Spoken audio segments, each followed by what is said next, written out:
Hi S2, welcome back. I'm going to try and be as quick as possible because I know these videos can take ages to upload. So let's go. Choose yourself a picture of something off the internet that you would like to draw. I would say a bee on a flower or something if you want to do a dragonfly or a butterfly or a flying ant or a locust or a praying mantis. It's up to you. Have a little look and see what there is. And then, because we're just going to do lead pencil, I would suggest the best thing to do is to put it into black and white. Just going to be easier when it comes to putting all the shading in, yeah? Because you're going to try and put tone and texture in this. So that's it in black and white. You can always, let's just think. Actually, no, that'll do. Black and white, okay. Now, I've got a square picture here. My paper is rectangular. So the first thing I'm going to do is just quickly, let's just try and get that a rough square so that I know roughly how much space I'm going to have to work into. Okay, so outline work first of all. Composition, proportions. So deciding where you're going to start on here and then where you're going to start on here. And what I would do is break this down into very simple shapes. So if we look at the head of the bee, we've got like a ball shape. And then we've got like an oval-y big sort of egg shape at the back. So you could say that's one shape, there's another shape. We need to decide where to put that. I would say roughly about here. And the reason I know that, or I think that, is because if you can imagine a cross going right down the middle here and a cross going right across the middle here, perfectly crossed. Let's see if I can do that with a paintbrush and a pencil, you know, 4/4. Look at where the blobby bit of the head is. It's kind of over the line, but mainly to the left-hand side of this centre. Okay, so I put mine roughly there. Imagine across about here to here.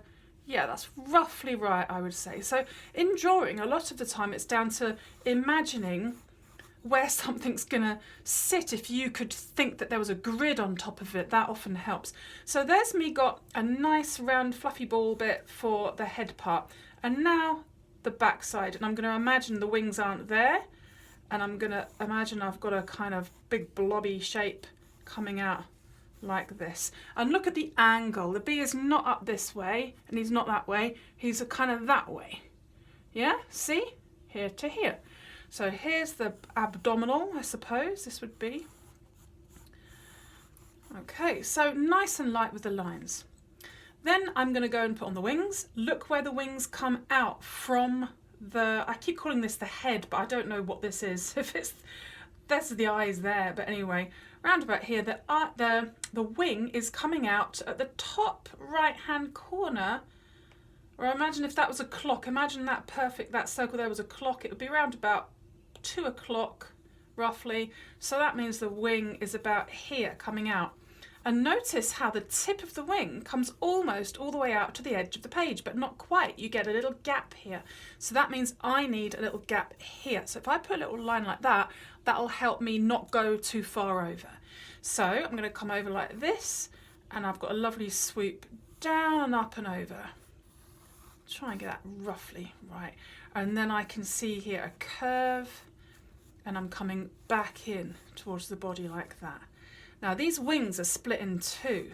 You have like a first one and then you have a second one underneath. So then what you could try and do is sketch this second one underneath. It's a slightly different shape. Okay. All right, and then my other wing, where does that one come from? That comes from lower down over here. And this time, notice how the wing goes off the page. And because I've got a square shape now to draw inside, I can imagine my wing is going to go off the bottom down here as well. Then it's going to come back in. And then here's the second part of the wing.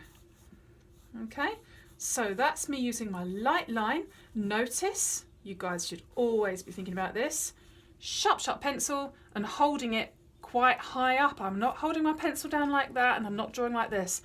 Halfway, even a bit more if you can manage it, and then very lightly. And when I draw, I tend to almost hold it almost upside down in a way, because it means that I can get a nice lightness to my line. But you know, it's up to you, just trying to avoid any of that. That's what you want to avoid.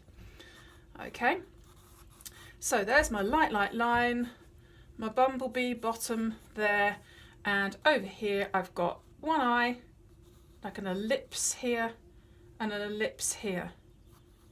Okay, and then there's a sort of pyramid of shape. And of course I've got to make sure that they're in roughly the right position.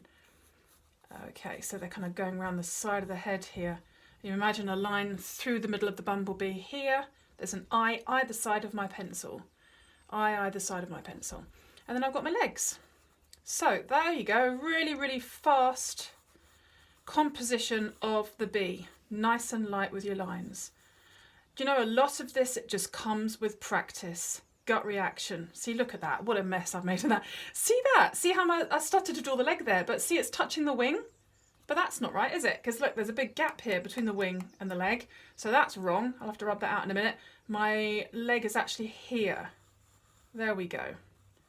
Out and in. Okay, let's get a little bit of background. Now watch how fast we can do this. Flick your eyes quickly from what you are drawing on your sheet of paper to what you are copying on the photograph. Flick your eyes quickly and just pop it in the sort of shape that you see. If you flick your eyes quickly between the two, any major differences should jump out at you. Okay, we are not putting in tiny details here, we are just popping in basic shapes. And there's a basic kind of light shape here as if it's a strand of grass or something far down. Okay, is that it? That's 6 minutes. Oh my goodness, I hope that is not going to be too much to upload. Look at the next video for the detail. Okay, here we are back again. Let's get some detail into this now.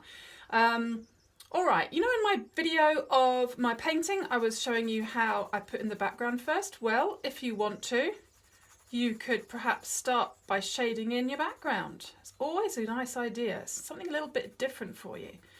But I haven't got time to do that. I've got to try and do this video nice and fast. So you could try shading the background, but otherwise let's work into this bee. So look at how this bee is divided up. It's got like packs on his bum here. There's kind of like weird shape here and here, and then another one here and another one here. Okay, all the while thinking about that midline. Okay, let's put in some texture. So on this part of the body here, to do this texture, little lines. We're going to try and make this look furry and look at the direction of the lines. Okay, now you've done quite a lot of this type of work before so far throughout first and second year. In first year you'd have done a bird drawing probably, and in that you would have been looking at detail. Some of you might have done insects in first year actually, and some of you actually, come to think of it, Miss Coleman's classes, you might have been doing insects this term, while my class I think we're doing something else. I'm not sure, maybe I'm getting mixed up. Anyway, you can hopefully see what I'm trying to do here. So I'm trying to recreate the look of this. And you might be thinking to yourself, well, that's all fine, but then how do you get the fuzziness around the edge of the ball here? Well, you can't put white fuzziness in, but what you can do is you can put grey fuzziness in behind. So what you do is you'd kind of put in the grey around the edge of this area, and then you just kind of bring little lines down like this in from your grey, and what that does is it actually makes this look here white, as if the white fluff is sticking out in this direction. And then you can continue to work the grey out. That's why background is so important. Okay, so hopefully the edge there looks a little bit fluffy here.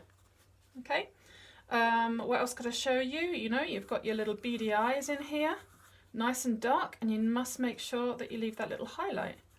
If you don't leave the highlight, it won't look 3D. Now, I should be having a little bit of leaning paper under my hand here.